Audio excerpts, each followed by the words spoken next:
여러분, 오늘은 참으로 기막힌 사연 하나를 들려드리겠습니다. 세상에 별의별 시어머니가 다 있다지만 오늘 이야기에 나오는 시어머니는 글쎄, 동네 사람들이 하나같이 혀를 내두를 만큼 독하디독한 분이었습니다요. 그런데 말입니다. 이야기를 끝까지 들어보시면 여러분께서 직접 판단하실 수 있을 겁니다. 그 독한 시어머니가 진정 나쁜 사람이었는지, 아니면 세상에서 가장 처절하게 며느리를 사랑한 사람이었는지. 안녕하세요. 항상 건강하시길 기원합니다. 영상 시작 전 구독, 좋아요 부탁드립니다. 때는 조선 중엽, 경상도 어느 고을 이야기입니다. 안동 김씨 문중의 방계 가문인 김참봉 댁이라 하면 그 고을에서 모르는 이가 없었습니다. 논밭이 제법 있고 대청마루가 번듯하니 넓어서 마을 사람들이 그래도 저 집은 반듯한 집안이라고 추켜 세우던 곳이었지요. 그 집 맏며느리로 들어온 여인의 이름은 옥년유일연이었습니다. 진주 땅 훈장대의 딸로 태어나 어릴 때부터 글을 읽고 바느질이 고왔으며 무엇보다 마음이 연꽃처럼 맑고 고운 여인이었습니다. 혼인하던 날 옥년의 아버지는 딸의 손을 꼭 잡으며 이리 말했다 합니다. 옥년아, 시댁 어른을 하늘처럼 받들고 지아비를 산처럼 믿어라. 그러면 하늘이 너를 버리지 않을 것이야. 철없던 스물의 옥년은 그 말을 가슴에 새기고 시집을 갔습니다. 그리고 그 말 하나를 붙들고 이후 10년을 버텼습니다. 시어머니 윤씨 마님은 고을에서 소문난 엄한 분이었습니다. 말 한마디에 날이 서 있고 눈 한 번 흘기면 하인들도 긍이 서늘해진다는 분이셨지요. 옥년은 새벽 달기 울기 전에 일어나 부엌 불을 지폈고 밤에는 별이 뜬 뒤에야 자리에 누웠습니다. 시어머니 밥상에는 늘 제철 나물을 올렸고 빨래는 물이 맑은 날 손수 냇가에 나가 방망이질을 했습니다. 마을 사람들이 저 집 며느리는 귀신도 울고 갈 효부라고 했을 정도였으니까요. 그런데 말입니다. 그렇게 극진히 모셔도 윤씨 마님은 단 한 번도 수고했다 한마디를 건넨 적이 없었습니다. 칭찬은커녕 사사건건 트집이었습니다. 국이 짜다. 밥이 질다. 이 빨래에서 아직도 때 냄새가 난다. 옥년은 고개를 숙이고 그저 다시 하겠습니다. 어머님, 만 반복했습니다.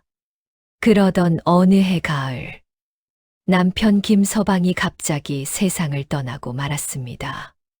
장사일로 한양을 오가던 중 갑자기 쓰러진 것이었습니다. 32의 나이였습니다. 옥년은 그 길로 흰 소복을 입었습니다. 슬픔을 사귀며 3년 상을 치렀고 상이 끝난 뒤에도 소복을 벗지 않았습니다. 남편을 따라가겠다는 마음인지 아니면 세상이 다 허망하게 느껴진 것인지. 그런데 바로 그 무렵부터였습니다. 윤씨 마님의 행동이 이상하게 변하기 시작한 것이.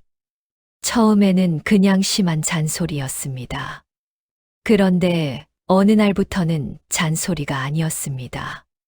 이유도 없이 밥상을 엎었습니다. 멀쩡히 기운 버선을 집어 던지며 이게 뭐냐, 이게 하고 소리를 질렀습니다. 급기야는 마당 한복판에서 옥년의 등을 밀치며 이 집 귀신 같은 년이라고 고함을 쳤습니다. 동네 사람들이 담 너머로 그 소리를 다 들었습니다. 수군거리기 시작했지요. 저 윤씨 마님이 드디어 돌아버린 게 아닌가. 저러다 며느리 잡겠다. 옥년은 맞은 자리를 문질러가며 속으로만 울었습니다. 도망갈 곳도 없었습니다. 친정아버지는 이미 세상을 떠난 지 오래였고 의지할 형제도 없었습니다. 어머님이 저를 미워하시는 것이 아닐 것이다. 내가 더 부족한 것이겠지. 그렇게 스스로를 다독이며 버텼습니다. 그러나 그것도 한계가 있었습니다. 그리고 마침내 고을 전체가 충격에 빠지는 그날이 찾아왔습니다. 겨울 초입 어느 아침 윤 씨 마님이 집안 하인들과 마을 어른들이 다 보는 앞에서 옥년의 짐 보따리를 마당 한복판에 내팽개쳤습니다. 그리고 창고에서 무언가를 꺼내 들었습니다. 새까맣고 묵직한 박달나무 몽둥이였습니다. 그것을 옥년의 발 앞에 탁 던지며 이리 외쳤습니다. 내 아들 잡아먹은 년아, 당장 내 집에서 나가라. 이 몽둥이나 들고 가서 거지할 때 개라도 쫓으려무나. 마당에 서 있던 사람들이 모두 숨을 죽였습니다. 옥년은 그 자리에서 한동안 움직이지 못했습니다. 눈물도 나오지 않았습니다. 천천히 몽둥이를 집어들었습니다. 무거웠습니다. 겉으로는 그냥 투박한 나무 몽둥이였습니다. 그렇게 옥년은 쫓겨났습니다. 아무것도 없이 오직 그 몽둥이 하나만 들고. 그런데 여러분, 여기서 한 가지 의문이 드시지 않습니까? 그 독하다는 윤 씨 마님이 왜 하필 그 몽둥이를 며느리에게 던져줬을까요? 창고에 있던 것이 몽둥이뿐이었을까요? 아니면 그 몽둥이에는 아무도 모르는 비밀이 있었던 것일까요? 이 이야기의 진짜 속사정은 지금부터 시작입니다. 여러분, 지난 이야기에서 옥년이 박달나무 몽둥이 하나만 들고 시댁에서 쫓겨나는 장면을 보셨지요. 동네 사람들은 혀를 차며 말했습니다. 아이고, 저 불쌍한 것.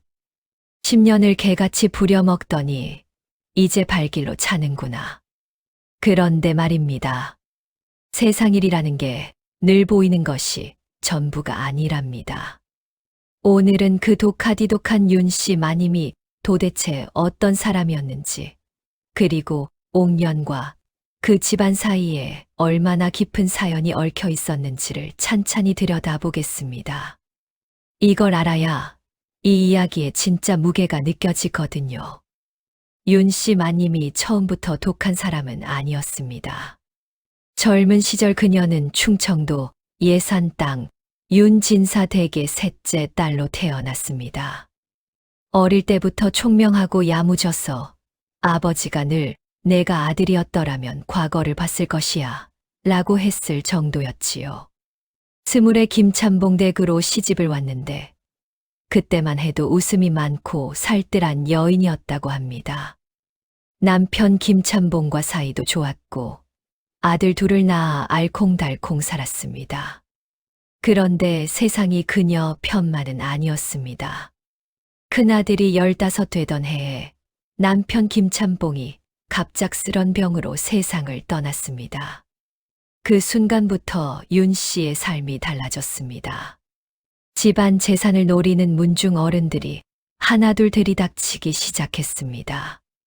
과부가 된 윤 씨를 옆에 앉혀놓고 형편이 이러하니 논면 맞이기는 종중 재산으로 넘겨야 하지 않겠느냐.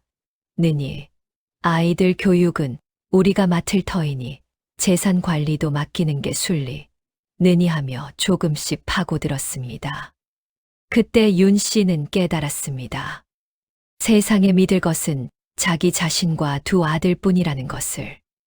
그날부터 그녀는 독해졌습니다.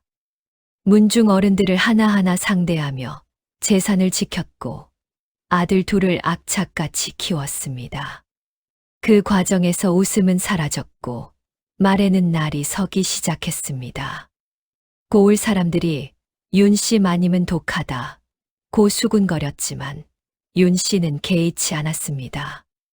독해야 살아남는 세상이었으니까요. 그렇게 악착같이 키운 큰아들이 바로 옥년의 남편 김서방이었습니다. 윤 씨 마님이 그 아들에게 쏟아부은 정성은 이루 말할 수 없었습니다. 글공부, 장사수완, 사람 보는 눈까지 하나하나 직접 가르쳤습니다. 아들이 25이 되던 해 진주 땅에서 옥년이라는 처자가 있다는 소문을 들었습니다. 군장 댁딸이라 그를 알고 마음이 곱다는 평이 자자하다고 했습니다. 윤씨 마님이 직접 중매쟁이를 보냈습니다. 처음 옥년을 맞아들일 때 윤씨 마님은 속으로 이리 생각했다고 합니다. 저 애는 내 아들을 잘 내조할 것이다. 그리고 이 집안을 이어갈 것이다. 그것이 기대였습니다. 그런데 혼인 초 옥년을 보면 볼수록 마음이 묘하게 흔들렸습니다. 시키는 대로 고분고분 따르고 새벽부터 밤까지 한마디 불평 없이 일하는 모습이 어딘가 자신의 젊은 시절과 너무 닮아 있었기 때문이었습니다. 저 아이는 나처럼 되어서는 안 된다. 윤씨 마님은 그런 생각을 했지만 그것을 내색하는 법을 몰랐습니다. 그래서 더 엄하게 굴었습니다. 칭찬 대신 채찍을 주었습니다. 강해지기를 바라는 마음을 구박으로 표현했습니다. 그러다 아들이 죽었습니다. 윤씨 마님이 그 소식을 들었을 때 그 독한 분이 사흘 동안 방에서 나오지 않았다고 합니다. 밥도 안 먹고 물도 안 마시고 나흘째 되던 날 문을 열고 나왔을 때 그 눈빛이 완전히 달라져 있었다고 마을 사람들이 수군거렸습니다. 뭔가를 결심한 사람의 눈빛이었다고.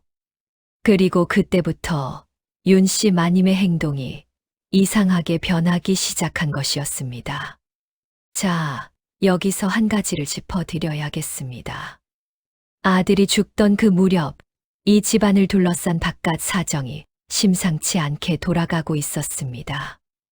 문중에 강동지 강동주라는 인물이 있었습니다. 겉으로는 점잖은 척 학식 있는 척했지만 속으로는 기름기가 잔뜩 낀 욕심 덩어리였습니다. 그는 오래전부터 김참봉댁 논밭과 재산을 호시탐탐 노리고 있었는데 윤씨 마님이 워낙 야무지게 버티는 바람에 손을 못 대고 있었지요.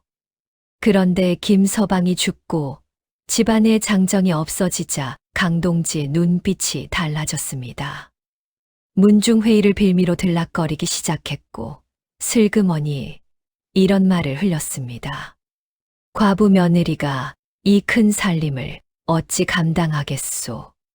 종중에서 맡아 도와드리는 게 도리 아니겠습니까? 그러더니 급기야는 더 흉측한 말까지 나왔습니다. 옥년을 자기 첩으로 드리겠다는 것이었습니다. 어차피 청상과부로서 길바해야 우리 집에서 편하게 살게 해주는 것이 인심 아니겠소. 윤씨 마님은 그 말을 듣고 속으로 이가 갈렸습니다. 하지만 내색하지 않았습니다. 아직 때가 아니었으니까요. 거기에 더해 고을 유림롤린에서도 압박이 들어왔습니다. 서원 훈장 박생원을 앞세워 윤씨 마님 댁을 찾아온 유림 어른들이 이리 말했습니다. 아드님이 일찍 세상을 떠나셨으니 며느리 옥년에게 열려물림원을 세우는 것이 이 집안의 명예를 높이는 길이 아니겠습니까? 열려문. 듣기엔 그럴싸한 말입니다만 그것이 무엇을 뜻하는지 여러분은 아시지요? 수절을 강요하고 평생 그 집 귀신으로 살게 만드는 것이었습니다. 옥년의 남은 삶을 열려문 앞에 묶어두겠다는 소리였습니다. 윤씨 마님은 그 자리에서 아무 말도 하지 않았습니다. 그저 조용히 차 한 잔을 내오라 하고 손님들을 돌려보냈습니다. 그날 밤 윤씨 마님은 혼자 창고로 들어갔습니다. 오래된 괴짝 하나를 열었습니다. 그리고 그 안에 든 박달나무 몽둥이를 꺼내 손으로 어루만졌습니다. 여러분, 이 몽둥이가 무엇인지 눈치채신 분 계십니까? 그냥 창고에 굴러다니던 몽둥이가 아니었습니다. 남편 김참봉이 죽기 전 마지막으로 윤 씨에게 건넨 것이었습니다. 이것은 절대 팔지 마시오. 때가 되면 쓸 일이 있을 것이오. 그 말의 뜻을 윤 씨 마님은 오래 생각했습니다. 그리고 아들이 죽던 그날 밤 비로소 알게 되었습니다. 이 몽둥이는 옥년에게 줘야 한다는 것을. 하지만 그냥 줄 수는 없었습니다. 몽둥이를 줬다가 강동지 일당에게 빼앗기면 모든 것이 끝이었습니다. 옥년이 스스로 살아남을 힘을 갖출 때까지 이 몽둥이는 비밀이어야 했습니다. 그래서 윤 씨 마님은 결심했습니다. 옥년을 내쫓는 방법을 쓰기로. 독하게, 아주 독하게. 마을 사람 모두가 욕하도록, 옥년이 다시는 이 집으로 돌아오지 못하도록. 그래야 강동지의 손이 닿지 않을 테니까요. 그러나 옥년은 아무것도 몰랐습니다. 시어머니의 매질과 구박이 사랑이라는 것을, 내쫓기는 것이 살려주는 것이라는 것을, 그 묵직한 몽둥이 안에 무엇이 들었는지를. 아무것도 모른 채 그저 쫓겨난 며느리로 마을 어귀를 걸어 나갔습니다. 그런데 여러분, 강동지는 그냥 앉아서 지켜보고만 있었을까요?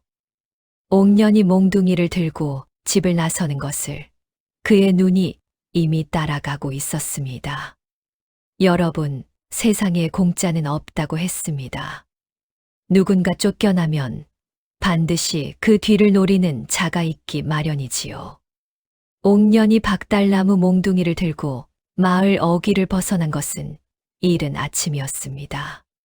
찬바람이 옷깃을 파고드는 겨울 초입이었는데 옥년은 어디로 가야 할지조차 몰랐습니다.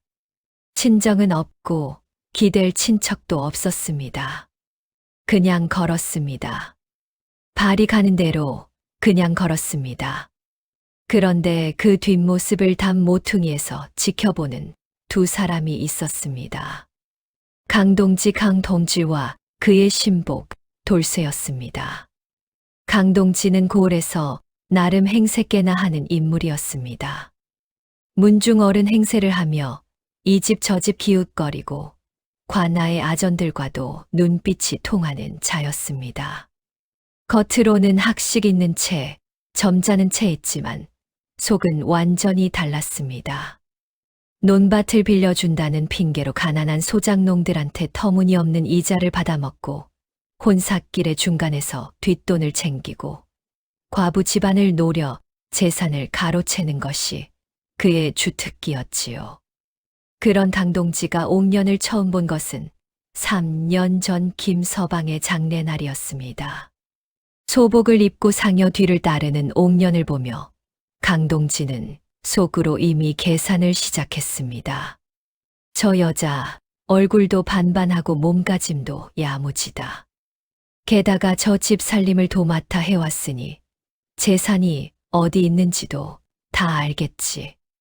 그날부터 강동지의 머릿속에 옥년이 들어앉았습니다. 그러나 윤 씨 마님이 버티고 있는 한 함부로 손을 댈 수가 없었습니다. 그 독한 마님이 언제 관아에 고해 바칠지 몰랐으니까요. 그런데 이제 옥년이 쫓겨났습니다. 뒤를 봐줄 시어머니도 없고 기댈 남편도 없고 달랑 몽둥이 하나만 들고 길을 나선 것이었습니다. 강동지는 담 뒤에서 입꼬리를 올리며 돌쇠에게 속삭였습니다. 저 여자가 어디로 가는지 따라가 봐라. 고을 경계를 넘어가기 전에 잡아야 한다. 돌쇠가 고개를 끄덕이며 사라졌습니다. 강동지는 느긋하게 방으로 들어가 아랫사람을 불렀습니다. 관아 이방리방한테 전갈 넣어라. 저 여자가 집을 나갔다고. 혹시 도망 중인 며느리를 봤다는 신고가 들어오면 우리 집으로 데려오라고. 말도 안 되는 소리였습니다. 쫓겨난 며느리가 무슨 죄가 있다고 관아에 신고를 한단 말입니까? 하지만 그게 강동지의 수법이었습니다. 아전들에게 뒷돈을 쥐어주고 없는 죄도 만들어내는 것. 혼이 난 여자가 시댁을 무단 이탈했다. 재산을 훔쳐 달아난 것이 아닌지 조사가 필요하다.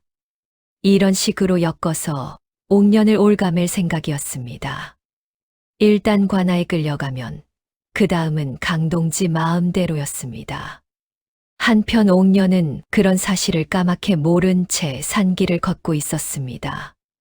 박달나무 몽둥이가 제법 묵직했습니다. 처음에는 그냥 짐짝처럼 들고 다녔는데 산길이 험해지면서 자연스럽게 지팡이처럼 짚게 되었습니다. 한참을 걷다 보니 숨이 찼습니다. 길가 바위에 걸터 앉아 잠시 숨을 고르는데 문득 눈물이 났습니다. 10년이었습니다. 새벽부터 밤까지 단 하루도 쉰 적이 없는 10년이었습니다. 그런데 결국 이렇게 됐습니다. 몽둥이 하나 들고 쫓겨난 신세. 내가 뭘 잘못한 것인가? 도대체 내가 무얼 더 어찌해야 했던 것인가? 답이 없었습니다. 그냥 눈물만 흘렀습니다. 그때였습니다. 산길 저쪽에서 낡은 지게를 진 노인이 비틀비틀 걸어오고 있었습니다. 나이가 얼마나 됐는지 가늠조차 안 되는 머리카락이 눈처럼 새하얀 노인이었습니다. 그런데 발을 헛디뎌 그만 풀숲에 쓰러지고 말았습니다. 옥년이 벌떡 일어나 달려갔습니다. 어르신, 괜찮으십니까? 노인을 부축해 일으켜 보니 발목이 삐었는지 얼굴이 하얗게 질려 있었습니다. 옥년은 몽둥이를 내려놓고 치맛자락을 찢어 노인의 발목을 동여맸습니다. 보찜에서 남은 찬밥 덩어리를 꺼내 노인 앞에 내밀었습니다. 변변치 않습니다만 드셔보십시오. 노인이 밥을 받아 먹으며 옥년을 한참 바라보다가 물었습니다. 댁은 어디로 가시는 길이요? 옥년이 쓴 웃음을 지으며 대답했습니다.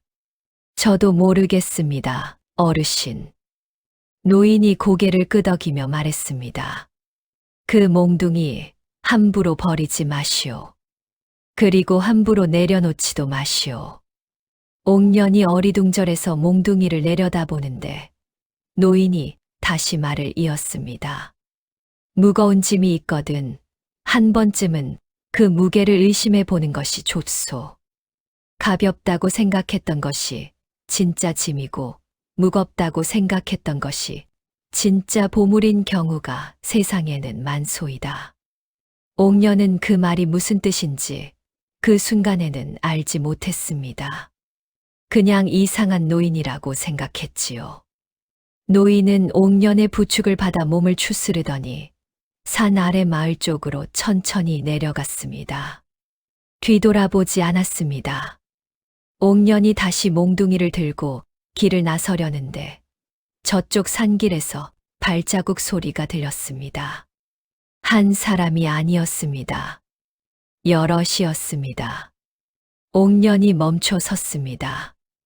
나뭇가지 사이로 보니 망건을 빗뚫게 쓴 사내 둘이 이쪽을 향해 빠르게 걸어오고 있었습니다. 그중 하나가 강동지 집 돌쇠였습니다. 옥년의 가슴이 철렁 내려앉았습니다. 벌써 돌쇠가 능글맞은 웃음을 지으며 다가왔습니다. 아이고, 옥년 아씨. 이런 데서 만나 뵙네요. 저희 나리께서 걱정이 많으십니다. 갈 곳도 없는 분이 이런 산길을 혼자 다니시면 위험하다고 저희 집에 모시러 왔습니다요. 옥년은 뒷걸음질을 쳤습니다. 비키거라. 나는 내 나리와 아무 상관없는 사람이다. 허허, 무슨 말씀을. 관아에도 이미 말씀드려놨습니다요. 내기 시댁 재물을 들고 달아났다는 신고가 들어갔으니 저희랑 같이 가시는 게 낫지 않겠습니까? 거짓이었습니다. 그러나 옥년 혼자 그것을 증명할 방법이 없었습니다. 돌쇠가 한 걸음 더 다가왔습니다. 옥년의 손이 몽둥이를 꽉 쥐었습니다. 여러분, 이 순간 옥년 앞에는 두 가지의 길이 있었습니다. 순순히 따라가 강동지의 손에 떨어지거나 아니면 그 묵직한 몽둥이를 들고 맞서거나. 옥년은 과연 어떻게 했을까요? 그리고 그 몽둥이 안에 감춰진 비밀은 언제 드러나게 될까요? 여러분, 사람이 막다른 곳에 몰리면 두 가지 중 하나가 나옵니다. 무너지거나 아니면 단단해지거나. 옥년은 지금 그 갈림길에 서 있었습니다. 돌쇠와 그 패거리가 좁은 산길을 막아선 채 능글맞게 웃고 있었고, 옥년의 등 뒤로는 낭떠러지에 가까운 비탈이 펼쳐져 있었습니다. 도망칠 곳이 없었습니다. 옥년의 두 손이 박달나무 몽둥이를 꽉 쥐었습니다. 손이 떨렸습니다. 그러나 눈은 떨리지 않았습니다. 돌쇠가 희죽 웃으며 한 걸음 더 다가왔습니다. 아씨, 괜히 고생하지 마시고 순순히 따라오시면 됩니다요. 저희 나리께서 잘 모신다고 하셨으니까요. 그 말이 끝나기가 무섭게 옥년이 몽둥이를 앞으로 내밀었습니다. 한 발짝만 더 오면 이것이 내 정강이 뼈를 먼저 만날 것이다. 목소리가 떨렸지만 말만은 또렷했습니다. 돌쇠가 잠깐 멈칫했습니다. 옆에 있던 패거리 하나가 낄낄거렸습니다. 하하, 계집이 몽둥이를 들었어. 무섭다, 무서워. 그 웃음소리가 옥년의 등줄기에 불을 질렀습니다. 지난 10년이 스쳐 지나갔습니다. 새벽마다 차가운 우물물에 손을 담그던 기억, 시어머니, 밥상을 차리다 손가락을 베어도 소리 못 내던 기억, 남편 잃은 슬픔을 혼자 사귀던 그 밤들. 그 모든 것이 한꺼번에 치밀어 올랐습니다. 옥년이 몽둥이를 힘껏 내리쳤습니다. 땅바닥을 강하게 내리치는 소리가 산길에 쩌렁쩌렁 울렸습니다. 나는 아무것도 훔치지 않았다. 쫓겨난 것은 맞지만 죄를 짓고 달아난 것이 아니다. 관아의 신고가 됐다면 내가 직접 가서 밝히겠다. 하지만 너희 나리 집에는 죽어도 가지 않는다. 돌쇠의 눈에서 웃음기가 사라졌습니다. 그가 옆 패거리에게 눈짓을 했습니다. 둘이 동시에 옥년 쪽으로 움직이려는 순간이었습니다. 저쪽 산길에서 갑자기 노랫소리가 들려왔습니다. 걸걸하고 구성진 목소리였습니다. 보부상 패거리였습니다. 보찜을 진 산에 대어서시 좁은 산길을 내려오고 있었는데 선두에 선 덩치 큰 사내가 상황을 한눈에 파악하고 걸음을 멈췄습니다. 이보시오. 거기서 뭐들 하는 것이오? 돌쇠가 흠칫 뒤를 돌아봤습니다. 보부상 패거리는 수가 많았습니다. 게다가 하나같이 체격이 우람했습니다. 돌쇠가 입맛을 다시더니 옥년을 향해 손가락질을 했습니다. 두고 보시오. 어디까지 도망가나. 그리고 패거리를 이끌고 산길을 내려갔습니다. 옥년은 그제야 숨을 내쉬었습니다. 다리에 힘이 풀렸습니다. 그 자리에 주저앉을 뻔했지만 몽둥이를 짚고 간신히 버텼습니다. 보부상 패거리에 우두머리가 다가왔습니다. 나이는 40쯤 되어 보이는 사내였는데 얼굴이 햇볕에 검게 그을렸지만 눈빛이 맑고 단단했습니다. 괜찮으시오? 저 작자들, 강동지 집사람들 아니오? 옥년이 고개를 들었습니다. 아시오? 이 고을 사람이면 다 알지요. 나쁜 짓으로 소문난 집안이요. 사내가 짧게 말하더니 보따리에서 물 한 사발을 꺼내 옥년 앞에 내밀었습니다. 옥년이 감사히 받아 마셨습니다. 사내는 더 묻지 않았습니다. 사정이야 눈에 다 보이니까요.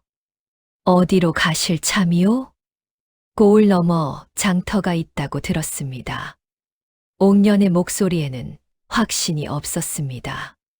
그냥 떠올린 말이었습니다. 사내가 잠깐 생각하더니 말했습니다. 우리도 그 장터 방향이요. 함께 걸으시오. 이 산길은 혼자 다니면 위험하오. 그렇게 옥녀는 보부상 패거리와 함께 길을 걷게 되었습니다. 그 사내의 이름은 박만득 포완대이었습니다.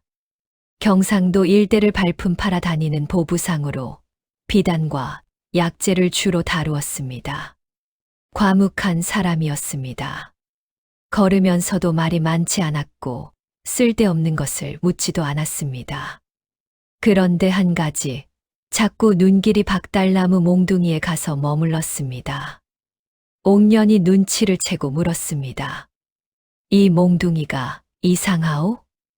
박만득이 헛기침을 하며 대답했습니다. 아, 아니요. 그냥 박달나무가 참 오래됐다 싶어서요.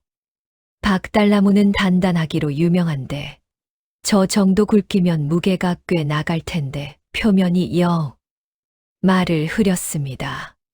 표면이 어떻다는 것이오? 결이 좀 이상하오. 박달나무치고는 무늬가 너무 고르오. 마치 박만득이 말을 멈췄습니다. 마치 속을 파는 것처럼 보인다는 것이오. 옥년이 멈칫했습니다. 문득 사당에서 노인이 했던 말이 귀에 울렸습니다. 무거운 짐이 있거든 한 번쯤은 그 무게를 의심해 보는 것이 좋소. 그리고 자기도 모르게 몽둥이를 들어 살짝 흔들어 봤습니다. 분명히 무거웠습니다. 그런데 이상했습니다.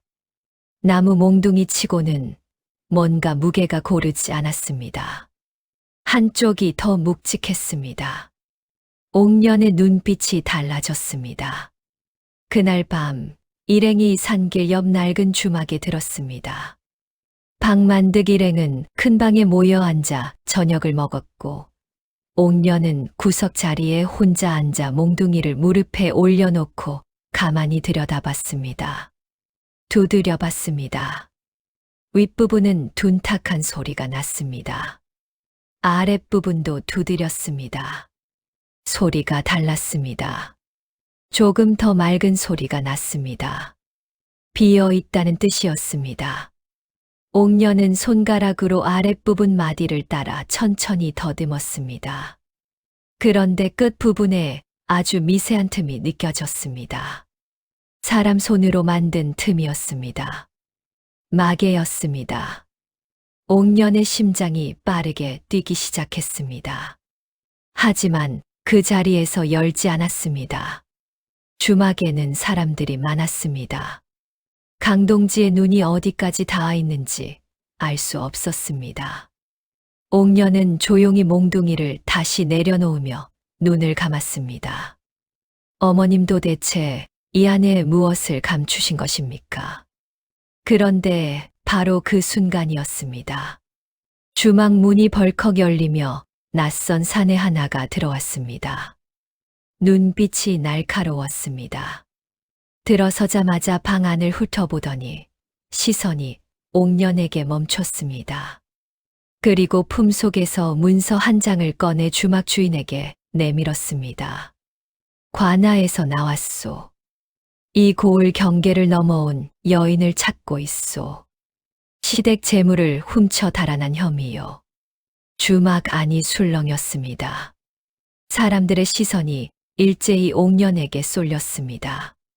옥년은 자리에서 일어섰습니다. 도망치고 싶었습니다. 그러나 도망치면 도둑이 되는 것이었습니다. 여러분, 옥년은 과연 이 상황을 어떻게 헤쳐나갈 수 있을까요? 관아의 손이 여기까지 미쳤다는 것은 강동지의 힘이 생각보다 훨씬 길다는 뜻이었습니다. 그리고 그 몽둥이 안에 든 것이 무엇인지 열어보지도 못한 채 옥년은 다시 벼랑 끝에 서게 됐습니다. 그런데 여러분, 이 위기 속에서 뜻밖의 사람이 옥년의 편에 서게 됩니다. 그것이 누구인지, 그리고 몽둥이의 비밀이 마침내 드러나는 그 순간이 언제인지. 여러분, 사람이 가장 외로운 순간이 언제인지 아십니까? 돈이 없을 때도 아니고 몸이 아플 때도 아닙니다. 억울한데 아무도 내 편이 없을 때입니다. 옥년이 딱 그 순간이었습니다. 주막 안에 있는 사람들의 시선이 모두 옥년에게 쏠려 있었습니다. 관아 아전이 내민 문서에는 버젓이 이렇게 적혀 있었습니다. 김참봉댁 며느리 옥년, 시댁 재물을 훔쳐 야반도주한 혐의 있음. 발견 즉시 고을 관아로 인도할 것. 말도 안 되는 소리였습니다. 빈손으로 쫓겨났는데 재물을 훔쳤다니요. 그러나 문서에는 관아 도장이 찍혀 있었습니다. 강동지가 아전을 매수해 만들어낸 가짜 문서였지만 글 모르는 주막 사람들 눈에는 그냥 공문서였습니다. 아전이 옥년을 향해 턱짓을 했습니다. 댁이 김참봉댁 며느리요? 옥년이 천천히 고개를 들었습니다. 그렇소. 그럼 같이 가주셔야겠소. 나는 아무것도 훔치지 않았소. 그건 관아에서 가려낼 일이오. 아전이 한 걸음 다가왔습니다. 옥년이 뒷걸음질 치려는 순간이었습니다. 잠깐. 낮고 묵직한 목소리가 주막 안에 울렸습니다. 박만득이었습니다. 그가 자리에서 천천히 일어났습니다. 박만득은 품속에서 패 하나를 꺼내 아전 앞에 내밀었습니다. 보부상 조합의 패였습니다. 경상도 일대 보부상 조합은 관아와 일정한 협약을 맺고 있었습니다. 장터치안을 보부상 조합이 돕는 대신 조합원에 관한 사안은 조합을 통해 처리한다는 내용이었지요. 이 여인은 지금 우리 조합 소속으로 함께 이동 중이요. 조합원 관련 사안은 조합 우두머리를 통해 절차를 밟아야 하오. 관아 어른도 그 협약은 아시겠지요? 아전의 눈이 흔들렸습니다. 패를 빼앗듯 받아들고 훑어보더니 잠시 망설였습니다.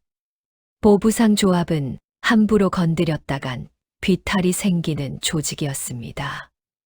내일 아침까지 조합 우두머리 확인서를 가져오시오. 그때까지는 그 여인은 이 주막을 벗어나면 안 돼요. 아전은 그렇게 말하고 나갔습니다.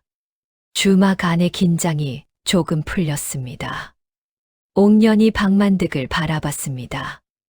왜 도와주는 것이오? 박만득이 자리에 앉으며 툭 말했습니다. 억울한 꼴은 못 보는 성미요. 그리고 더 말하지 않았습니다. 옥년은 고맙다는 말을 하려다가 목이 메어 그냥 고개를 숙였습니다. 그날 밤이었습니다. 사람들이 모두 잠든 뒤 옥년은 홀로 깨어 앉아 있었습니다. 몽둥이를 무릎 위에 올려놓고 아까 발견한 그 막의 부분을 손으로 어루만졌습니다. 열어봐야 했습니다. 지금이 아니면 언제 기회가 올지 몰랐습니다. 내일 아침이면 아전이 다시 올 것이고 강동지의 손이 더 가까이 올 수도 있었습니다. 옥년은 마개를 잡고 천천히 돌렸습니다. 처음에는 꿈쩍도 하지 않았습니다. 힘을 더 줬습니다. 뻑뻑하게 버티던 마개가 조금씩 돌아갔습니다. 그리고 마침내 빠졌습니다. 옥년이 몽둥이를 거꾸로 들어 기울였습니다. 무언가가 손바닥으로 떨어졌습니다. 천 조각이었습니다. 두툼하게 접힌 천 조각이었는데 손에 쥐어보니 안에 뭔가가 들어 있었습니다. 펼쳐보니 기름종이로 몇 겹을 싸맨 것이었습니다. 손이 떨렸습니다. 기름종이를 조심스럽게 벗겨냈습니다. 그 안에서 나온 것은 3가지였습니다. 첫 번째, 어음 위인 2장. 희미한 등잔 불빛에 들여다보니 액수가 작지 않았습니다. 경상도 큰 장터에서 쓸 수 있는 어음이었습니다. 두 번째, 문서 한 장. 반듯한 붓글씨로 빼곡히 적혀 있었는데 옥년이 읽어 내려가다 손이 멎었습니다. 그것은 토지 문서였습니다.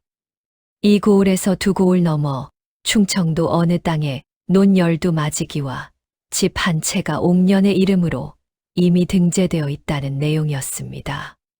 세 번째, 짧은 편지 한 장. 필체가 굵고 힘찼습니다. 윤씨 마님의 글씨였습니다. 옥년은 그 편지를 읽었습니다.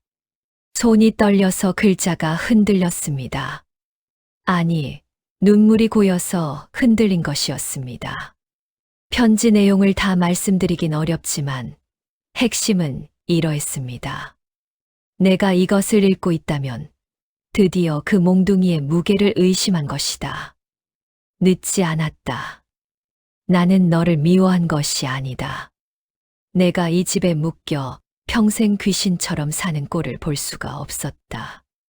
강동지 그 자가 너를 노리고 있으니 이 고을을 빠져나가거라. 충청도 땅에 내 앞으로 된 집이 있다. 그곳에서 사람답게 살아라. 이것은 내 아들이 죽기 전 마련해 둔 것이다. 내 몫이다. 옥년은 입을 틀어 막았습니다. 소리가 새어나오려 했습니다. 여러분, 생각해 보십시오. 그 독하다는 윤씨 마님이 며느리를 내쫓던 날, 속으로 어떤 마음이었겠습니까? 욕을 퍼붓고 짐을 내던지면서 그 안에 며느리를 살릴 전 재산을 넣어둔 몽둥이를 쥐어주던 그 순간, 마을 사람들 앞에서 독한 시어머니 소리를 들으면서도 그것이 오히려 며느리를 지키는 길이라 믿었던 그 마음. 옥년을 향한 강동지의 손이 미치지 못하도록 차라리 자신이 나쁜 사람이 되기로 한 것이었습니다. 그런데 여러분, 이야기는 여기서 끝나지 않습니다. 옥년이 편지를 손에 쥔 바로 그 순간 주막 밖에서 말발굽 소리가 들렸습니다. 한 마리가 아니었습니다. 여럿이었습니다.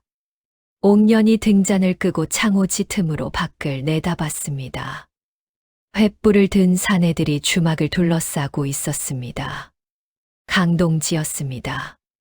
아전 한 명을 앞세우고 직접 나타난 것이었습니다.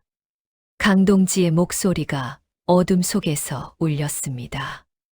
주막 주인, 문 열어라. 관아 공무다. 옥년은 문서와 어음을 품속 깊이 감췄습니다. 몽둥이를 다시 쥐었습니다. 이제 빈 몽둥이였습니다. 그러나 이상하게도 아까보다 훨씬 가볍게 느껴졌습니다.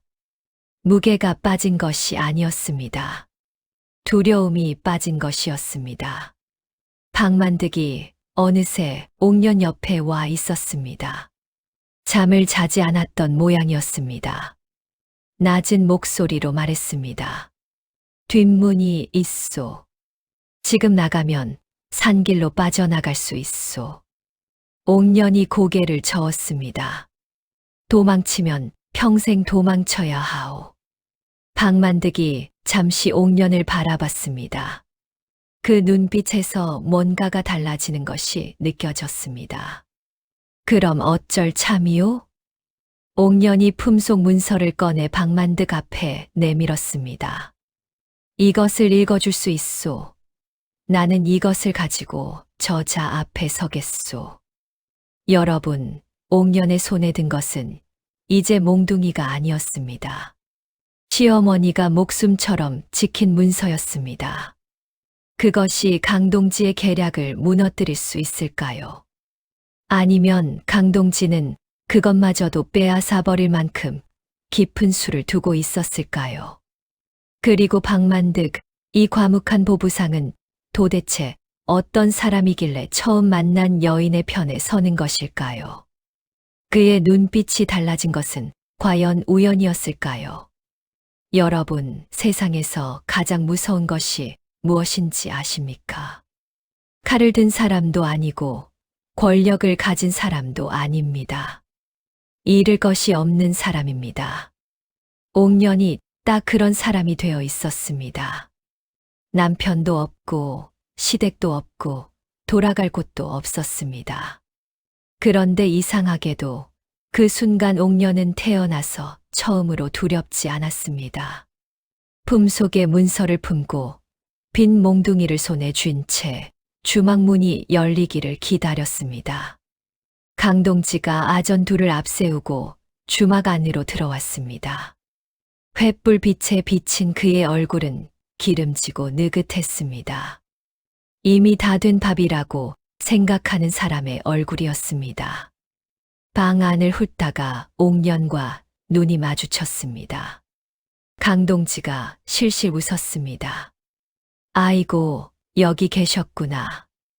얼마나 찾았는지 모르오. 자, 이제 그만 고생하고 우리 집으로 갑시다. 마치 오랜 지인을 만난 듯 능청스러운 말투였습니다. 옥년은 꼼짝도 하지 않았습니다.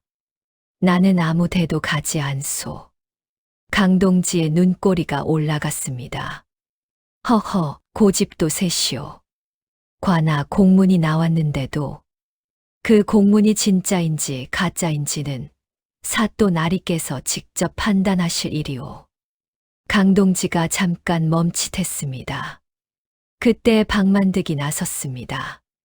그는 품속에서 이미 준비해둔 서찰 하나를 꺼냈습니다. 이 고을 사또 어른과 우리 보부상 조합은 오래된 인연이 있소. 이 서찰은 내일 아침 사또 어른께 전달될 것이요.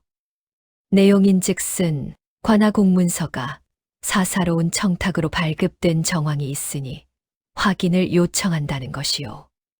주막 안이 조용해졌습니다. 강동지의 느긋하던 표정이 조금 굳었습니다. 아전들이 서로 눈치를 봤습니다. 박만득이 말을 이었습니다.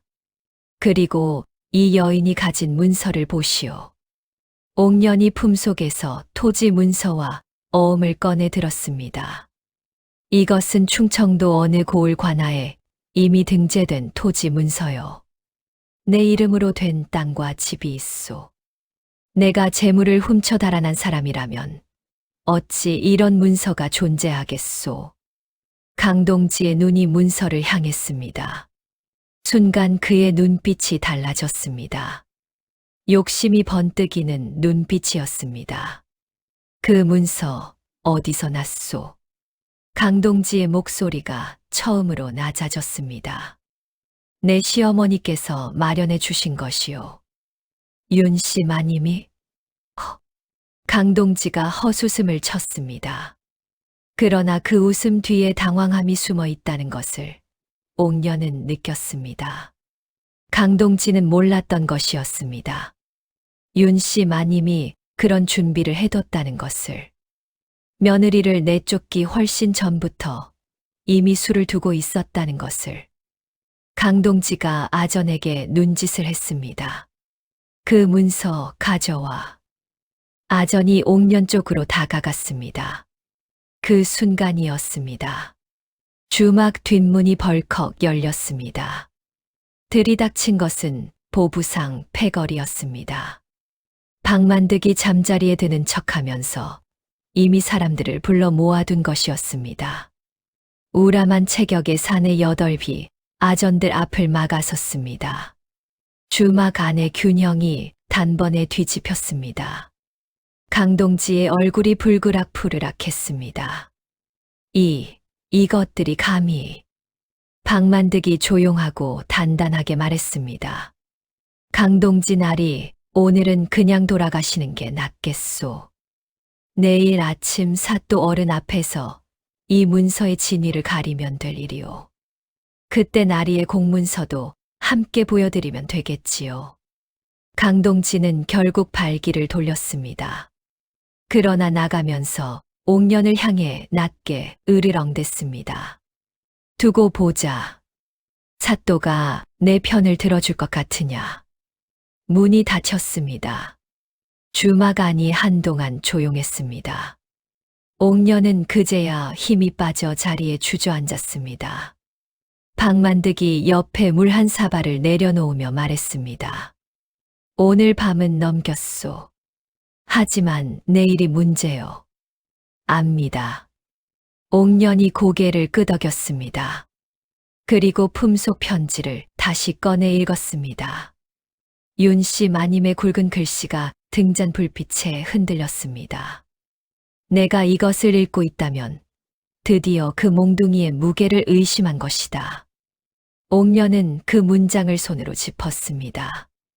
그리고 비로소 깨달았습니다. 시어머니가 10년 동안 한 번도 칭찬을 하지 않은 이유를. 칭찬을 받은 사람은 머무르려 하고 칭찬을 받지 못한 사람은 떠나려 한다는 것을. 윤씨 마님은 옥년이 이 집을 떠나기를 바랐던 것이었습니다. 처음부터 그 모진 말들이, 그 매질들이 전부 옥년의 등을 밀어주는 손이었던 것입니다. 그런데 여러분, 바로 이 대목에서 이 이야기의 가장 큰 반전이 시작됩니다. 옥년이 품속 편지를 접으려는데 편지 뒷면에 뭔가가 더 적혀 있었습니다. 앞면에 정신이 팔려 미처 보지 못했던 내용이었습니다. 옥년이 편지를 뒤집었습니다. 거기에 단 2줄이 적혀 있었습니다. 충청도 땅 문서를 들고 고을 관아에 가거라. 거기서 내가 이미 아는 사람을 만나게 될 것이다. 그 사람이 너의 마지막 길을 열어줄 것이니라. 옥년이 눈을 가늘게 떴습니다. 내가 이미 아는 사람? 충청도에 아는 사람이 없었습니다. 태어나서 한 번도 가본 적이 없는 땅이었습니다. 도대체 그 사람이 누구란 말입니까? 박만득이 등잔 불빛 너머에서 조용히 물었습니다. 무슨 내용이요? 옥년이 천천히 고개를 들어 박만득을 바라봤습니다. 그리고 문득 이상한 생각이 들었습니다. 이 사람은 왜 처음부터 자신을 도왔을까요? 거짓골로 산길을 걷는 과부를 만났다고 해서 모든 보부상이 이렇게까지 나서지는 않습니다. 관아 아전 앞에서 패를 꺼내고 사람들을 불러 모으고 밤새 잠도 자지 않고 이 사람 혹시 나를 처음 만난 것이 아닌 것은 아닐까? 옥년의 눈이 박만득의 얼굴을 천천히 훑었습니다. 박만득이 시선을 피했습니다. 아주 짧은 순간이었지만 분명히 피했습니다. 여러분, 박만득은 과연 누구일까요? 왜 처음 만난 여인을 이토록 적극적으로 돕는 것일까요? 그리고 윤씨 마님이 편지에 남긴 그 사람, 충청도 관아에서 옥년을 기다리는 그 사람은 도대체 누구란 말입니까? 강동진은 정말 이대로 물러날 사람이 아닙니다. 내일 아침 사또 앞에서 어떤 수를 꺼낼지 아무도 모릅니다. 옥년의 손에 문서가 있다 해도 권력과 돈으로 엮인 강동지의 그물이 그리 쉽게 찢어질까요? 여러분, 오늘은 드디어 그 날이 왔습니다. 옥년이 쫓겨난 날부터 시작된 기나긴 여정이 이제 하나의 매듭을 향해 달려가고 있습니다. 강동지라는 자가 돈과 권력으로 얼마나 깊은 그물을 쳐놨는지, 그 그물이 과연 옥년 앞에서 찢어질 수 있는지, 오늘 그것이 판가름 납니다. 이튿날 아침이었습니다. 주막 마당에 차가운 안개가 깔려 있었습니다. 옥년은 밤새 한숨도 자지 못했습니다. 새벽에 세수를 하고 머리를 단정히 빗었습니다. 소복 고름을 가지런히 여몄습니다. 박만득이 마당에서 기다리고 있었습니다. 보부상 패거리 6이 뒤를 따랐습니다. 말없이 고을 관아를 향해 걸었습니다. 관아 마당에는 이미 사람들이 모여 있었습니다.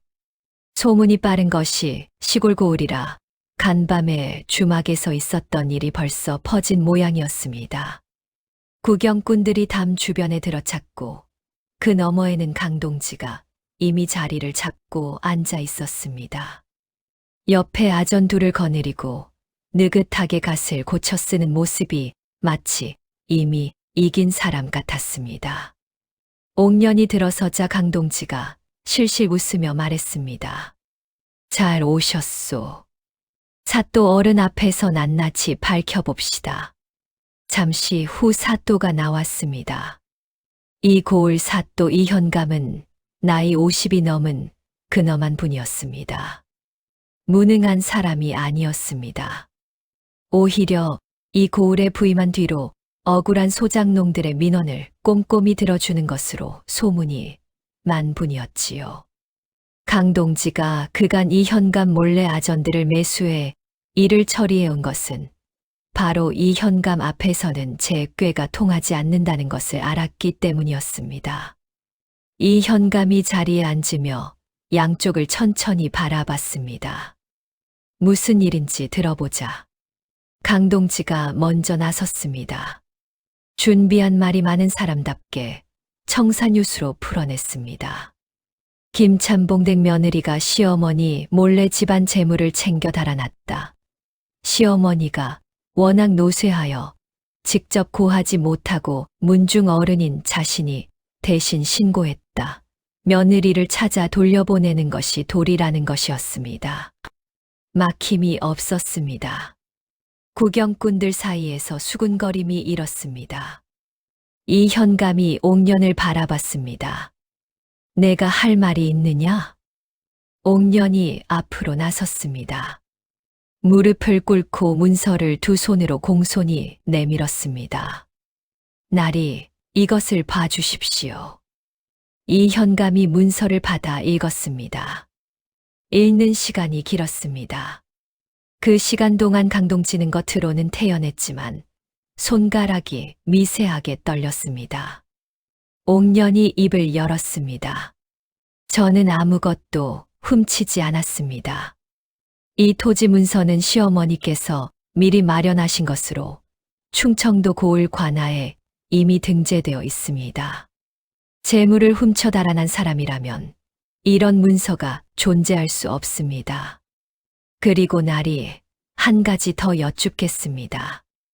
이현감이 고개를 들었습니다. 말해보거라. 저를 신고한 공문서를 발급한 아전이 누구인지, 그리고 그 아전이 강동지, 나리, 댁과 어떤 관계인지를 살펴봐 주십시오. 관아 마당이 술렁였습니다. 강동지의 얼굴이 굳었습니다. 이현감이 아전을 불러놨고 단단하게 물었습니다. 이 공문서 누가 발급했느냐? 아전들끼리 눈치를 보았습니다. 이현감의 눈빛이 싸늘해졌습니다. 내가 다시 묻는다. 누가 발급했느냐? 결국 아전 하나가 고개를 떨구었습니다. 소인이 강동지, 나리 부탁으로 말을 잇지 못했습니다. 관아 마당이 다시 한번 크게 술렁였습니다. 구경꾼들 사이에서 탄성이 터져 나왔습니다. 강동지가 벌떡 일어서며 소리쳤습니다. 저 아전놈이 거짓을 고하고 있소. 나리, 저는 문중 어른으로서 그저 며느리를 찾아달라 부탁했을 뿐이오.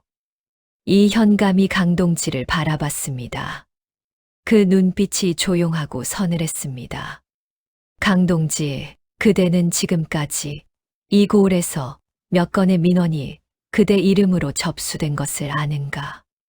강동지가 멈칫했습니다. 소장농 이서방이 강동지 댁에 진빚 문제로 땅을 잃은 것, 과부 최 씨가 강동지 댁에 강압으로 가옥을 넘긴 것, 그 밖에도 여러 건이 있다. 나는 부임하는 날부터 그것들을 들여다보고 있었다. 강동지의 얼굴이 흙빛이 되었습니다. 이현감이 자리에서 일어서며 판결을 내렸습니다. 공문서를 사사로이 남용한 아전은 당장 직에서 파하고 강동지는 그간의 불법 행위를 낱낱이 조사받도록 한다. 옥년은 무혐의로 즉시 방면한다. 마당에 가득 찬 구경꾼들 사이에서 박수와 탄성이 한꺼번에 터졌습니다. 강동지가 부들부들 떨며 이 현감을 노려봤습니다. 그러나 이미 아전들이 그의 양팔을 붙들고 있었습니다. 끌려가면서 강동지가 옥년을 향해 이를 갈았습니다. 내년이 끝까지 두고 보자. 옥년은 그 눈을 똑바로 바라봤습니다.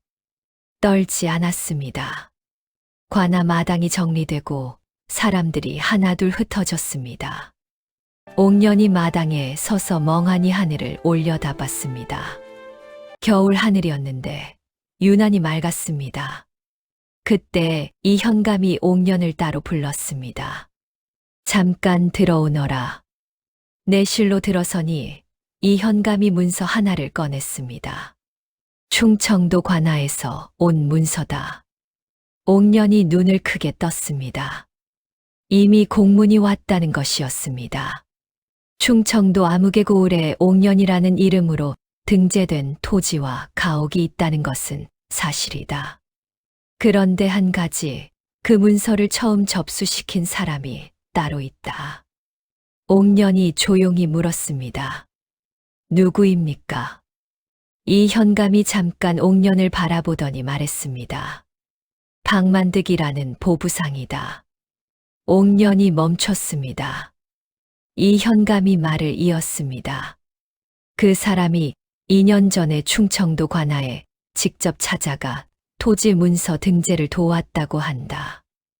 윤씨 마님의 부탁을 받고 2년 전이었습니다. 옥년이 쫓겨나기 2년 전. 윤씨 마님이 이미 그 사람을 알고 있었다는 뜻이었습니다. 옥년이 관아 마당으로 나왔습니다. 박만득이 담 옆에 기대어 서 있었습니다. 옥년이 천천히 다가갔습니다.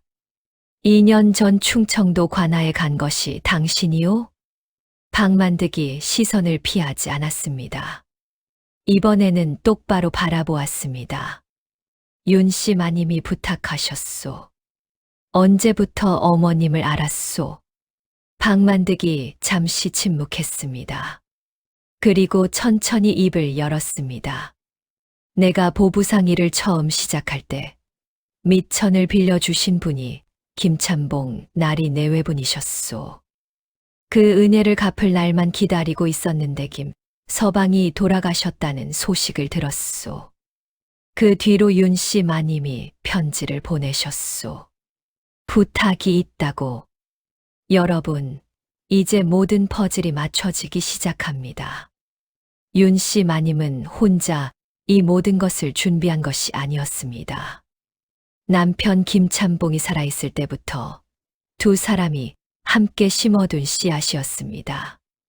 박만득을 통해 충청도 땅 문서를 준비하고 몽둥이 안에 모든 것을 숨겨두고 옥년이 스스로 그 무게를 의심하는 날을 기다렸던 것이었습니다. 그리고 편지 뒷면에 적어둔 그 한 줄. 내가 이미 아는 사람을 만나게 될 것이다. 그 사람이 박만득이었습니다. 처음부터 우연이 아니었습니다. 그가 그 산길에 있었던 것도 옥년을 도운 것도 모두 윤씨 마님이 오래전에 놓아둔 길이었습니다. 옥년의 눈에서 눈물이 흘렀습니다. 소리 없이 흘렀습니다. 어머님, 그 독하디독한 시어머니가 며느리를 내쫓던 그 순간에도, 아니, 그 훨씬 이전부터 며느리의 새로운 삶을 준비하고 있었던 것이었습니다. 여러분, 긴 이야기가 드디어 마지막 고개를 넘습니다. 오늘 이 마지막 이야기를 들으시면서 부디 곁에 계신 분 손 한번 꼭 잡아보십시오.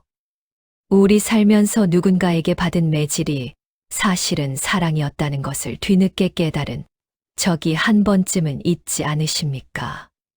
혼을 낸 부모님, 모질게 다그치던 스승, 차갑게 돌아선 것 같았던 어른. 그 사람들이 전부 나쁜 사람이 아니었을 수도 있다는 것을. 오늘 이 이야기가 그것을 말하고 싶었습니다. 관아를 나선 옥년은 박만득과 나란히 걸었습니다. 한참을 말없이 걸었습니다. 겨울 햇살이 낮게 깔려 두 사람의 그림자를 길게 늘어뜨렸습니다. 먼저 입을 연 것은 옥년이었습니다. 충청도로 가야겠소. 박만득이 고개를 끄덕였습니다. 알고 있소. 거기서 어떻게 살아야 할지는 아직 모르겠소. 하지만 한 가지는 알겠소. 무엇이요? 옥년이 빈 몽둥이를 들어 보였습니다. 이것은 더 이상 지팡이가 아니요. 무기도 아니요. 이제는 그냥 어머님이요. 박만득이 말없이 그 몽둥이를 바라봤습니다. 그의 눈가가 잠시 붉어졌습니다. 옥년이 이 고을을 떠나기 전날 밤 한 가지를 더 했습니다. 윤씨 마님이 계신 김참봉 댁으로 사람을 보낸 것이었습니다. 직접 찾아가고 싶었지만 그럴 수가 없었습니다. 강동지가 잡혀 들어가면서 관아 조사가 시작됐고 그 과정에서 김참봉 댁 사정도 복잡하게 얽혀 들어갔기 때문이었습니다. 옥년은 짧은 편지를 썼습니다. 긴 말은 하지 않았습니다. 단 3줄이었습니다. 어머님, 몽둥이의 무게를 알았습니다. 그 무게만큼 살겠습니다. 건강히 계십시오. 편지를 접어 심부름꾼에게 건네면서 옥년은 부탁을 하나 더 했습니다. 답장은 받지 않아도 됩니다. 그냥 전해드리기만 해주십시오. 그런데 이튿날 아침 옥년이 짐을 꾸려 주막 마당으로 나오니 심부름꾼이 기다리고 있었습니다. 손에 작은 보자기 하나를 들고 있었습니다. 윤씨 마님께서 이것을 보내셨습니다. 옥년이 보자기를 받아 펼쳤습니다. 안에는 작은 놀이개 하나가 들어 있었습니다. 은빛 매화 모양의 놀이개였는데 보자기 안쪽에 짧은 글씨가 적혀 있었습니다. 잘 가거라. 딱 3글자였습니다. 그게 전부였습니다. 여러분, 그 3글자에 얼마나 많은 말이 담겨 있었겠습니까? 10년 동안 한 번도 하지 못했던 칭찬이, 한 번도 건네지 못했던 따뜻한 말이 그 3글자 안에 다 들어 있었을 것입니다. 잘 가거라. 밥 굶기고 매질하고 마을 사람들 앞에서 욕을 퍼붓던 그 여인이 마지막으로 며느리에게 건넨 말이 잘 가거라였습니다. 옥년은 그 놀이개를 손에 꼭 쥐었습니다. 한참을 그렇게 서 있었습니다. 옥년이 충청도를 향해 길을 나선 것은 그의 겨울이 깊어지는 무렵이었습니다. 박만득과 보부상, 패거리가 동행했습니다. 험한 산을 넘고 얼어붙은 냇물을 건너고 눈길을 헤치며 걸었습니다. 그 길이 쉽지는 않았습니다. 그러나 옥년의 발걸음은 달랐습니다. 시댁 마당을 걸을 때의 그 발걸음이 아니었습니다. 새벽마다 두려움으로 부엌 불을 지피던 그 손이 아니었습니다. 걸음에 힘이 있었습니다. 충청도 어느 고을에 도착한 것은 이듬해 봄이 막 시작될 무렵이었습니다. 관아에서 토지 문서를 확인받고 집으로 향했습니다. 오래된 집이었습니다. 그러나 손을 보면 충분히 살 수 있는 집이었고 딸린 논밭도 제법 됐습니다. 처음 문을 열고 들어서는 순간 옥년은 마루에 걸터 앉아 한참을 멍하니 있었습니다. 이 집이 자기 것이라는 게 실감이 나지 않았습니다. 박만득이 마당에서 머뭇거리다가 물었습니다. 이제 어떻게 하실 참이요?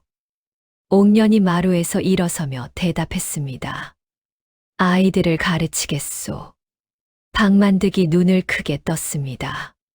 서당을? 이 근방에 글 배울 곳이 없다고 들었소. 나는 훈장 댁 딸이오. 글을 모르는 아이들, 형편이 어려운 아이들 다 받겠소. 옥년의 목소리가 흔들리지 않았습니다. 그날부터 옥녀는 움직였습니다. 집을 고치고 마당을 쓸고 동네 사람들에게 인사를 다녔습니다.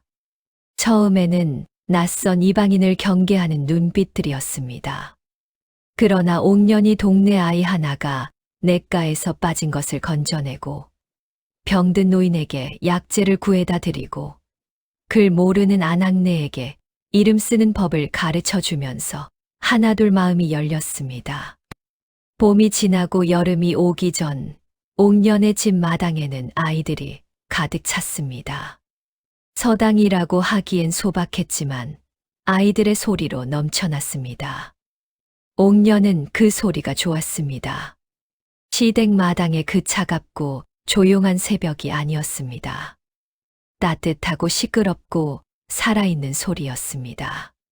박만득은 그 고을을 떠나지 않았습니다. 보부상 일을 계속하면서도 그 고을 장터를 근거지로 삼았습니다. 처음에는 아무 말도 없이 그냥 근처에 있었습니다. 집이 낡은 곳을 고쳐주기도 하고 장에서 필요한 것들을 구해다 주기도 했습니다. 옥년도 아무 말을 하지 않았습니다. 그냥 밥을 더 짓고 마당에 자리를 펴주었습니다. 말이 필요 없는 사이가 되어가고 있었습니다. 그러던 어느 가을날이었습니다. 강동지에 대한 관할 조사가 마무리됐다는 소식이 들려왔습니다. 그간의 불법 행위가 낱낱이 드러나 재산이 몰수되고 고을에서 쫓겨났다고 했습니다. 억울하게 땅을 빼앗겼던 소작농들이 일부 땅을 되돌려 받았다는 소식도 들렸습니다. 그 소식을 전해준 것은 고을 장터에 온 보부상이었는데 말 끝에 이런 말을 덧붙였습니다. 그리고 경상도 김참봉댁 윤씨 마님이 많이 편찮으시다고 하더이다. 옥년은 그날 밤 마당에 홀로 앉아 있었습니다. 하늘에 별이 많았습니다. 손에는 윤씨 마님이 보내준 은빛 매화 놀이개가 들려 있었습니다. 박만득이 옆에 와서 조용히 앉았습니다. 한동안 둘 다 말이 없었습니다. 옥년이 먼저 말했습니다. 보고 싶소. 가시겠소. 갈 수 없소. 그분이 그것을 원하지 않으실 것이요. 그분은 내가 거기로 돌아가는 것을 원하지 않소. 내가 여기서 잘 사는 것을 보고 싶으실 것이요. 박만득이 아무 말도 하지 않았습니다. 옥년이 놀이개를 하늘로 들어 별빛에 비췄습니다. 은빛 매화가 빛을 받아 반짝였습니다.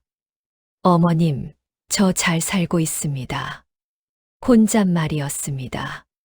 그러나 그 말이 별빛을 타고 어딘가로 닿을 것 같았습니다. 그로부터 몇 해가 흘렀습니다. 옥년의 서당은 이제 동네에서 없어서는 안 될 곳이 되었습니다. 형편이 어려운 아이들은 돈 한 푼 받지 않고 가르쳤고 형편이 되는 집에서 내는 것으로 그 아이들 목까지 충당했습니다. 옥년을 부르는 호칭도 바뀌었습니다. 처음에는 이방인 과부였다가 나중에는 옥년댁이 됐고 어느 순간부터는 동네의 사람 모두가 선생님이라 불렀습니다. 아이들 어머니들이 장에서 나무리며 두부며 들고 와서 마당에 놓고 가는 날이 많아졌습니다. 옥년은 그것들을 받아 아이들 밥을 지었습니다. 박만득과 옥년이 혼례를 올린 것은 봄꽃이 만발한 어느 해였습니다. 성대한 혼례가 아니었습니다. 동네 사람들이 모여 밥 한 상 차려주는 소박한 자리였습니다. 그러나 옥년은 그 자리에서 태어나서 가장 환하게 웃었다고 합니다. 혼례가 끝나고 저녁이 되어 사람들이 돌아간 뒤 옥년은 벽에 걸어두었던 박달나무 몽둥이 조각을 꺼냈습니다. 충청도에 도착하던 날 옥년이 몽둥이를 마당 바위에 내리쳐 쪼갠 뒤 그 조각 하나를 손수 다듬어 작은 나무패를 만든 것이었습니다.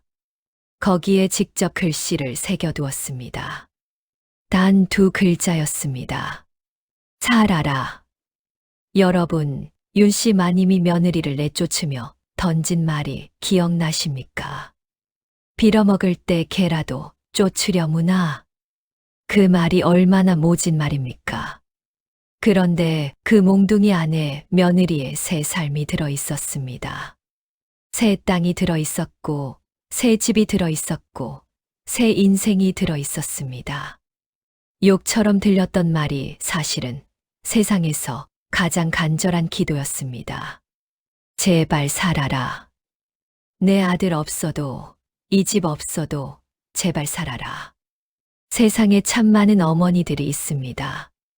따뜻한 말로 사랑을 표현하는 어머니도 있고, 평생 한 번도 그 말을 입 밖에 내지 못하는 어머니도 있습니다.